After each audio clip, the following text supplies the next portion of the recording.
ये कहानी उड़ने वाली चुड़ैल के बारे में है, जो एक छोटे से गांव में घटित हुई। गांव के लोग इस चुड़ैल के बारे में अक्सर बात करते थे, लेकिन किसी ने उसे अपनी आंखों से नहीं देखा था। कहते हैं कि वह आधी रात को आसमान में उड़ती थी और उन लोगों को परेशान करती थी जो बुरे कर्म करते थे। गांव के किनारे एक पुराना खंडहर था। लोग कहते थे कि वहां एक चुड़ैल रहती है। जो भी उस खंडहर के पास रात में जाता, वह गायब हो जाता। एक दिन गांव के एक बहादुर युवक अर्जुन ने इस रहस्य को सुलझाने का निश्चय किया। हाँ, तुम लोग जो बातें बता रहे हो वह मैंने भी सुनी है। वह चुड़ैल काफी दिनों से इन गांव वालों को परेशान कर रही है और अब मैंने सोचा है कि अब मैं उस पुरानी हवेली जाकर उस चुड़ैल का राज पता लगाऊंगा। नहीं अर्जुन, तुम्हें नहीं जाना चाहिए, क्योंकि अगर तुम गए तो तुम्हारे घर वाले बहुत परेशान हो जाएंगे। हाँ अर्जुन, वो चुड़ैल बहुत खतरनाक है।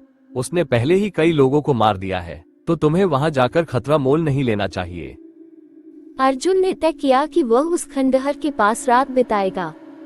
गांव वालों ने उसे रोका, लेकिन वह नहीं माना। अरे क्या हुआ भाग्यवान, इतनी तेजी से कहाँ जा रही हो? अपने बच्चों को बाहर खेलने मत जाने देना, क्योंकि मैंने सुना है कि बाहर कई दिनों से चुड़ैल घूम रही है और मैं नहीं चाहती कि हमारे बच्चों को कुछ हो। रात हुई, चांदनी चारों ओर फैली हुई थी। अर्जुन खंडहर के पास पहुंचा और एक पेड़ के नीचे छिपकर इंतजार करने लगा। आधी रात को अचानक हवा तेज हो गई। ठंडी हवा ने पेड़ों को हिलाना शुरू कर दिया। अर्जुन ने देखा कि खंडहर से एक धुंधली परछाई निकली। यह एक महिला की आकृति थी। उसकी लाल आंखें अंधेरे में चमक रही थीं। चुड़ैल ने अर्जुन को देखा और उसकी ओर बढ़ने लगी। अर्जुन ने हिम्मत दिखाते हुए उससे पूछा, तुम कौन हो और गांव वालों को क्यों परेशान करती हो? मैं इस गांव की रक्षा करती हूँ।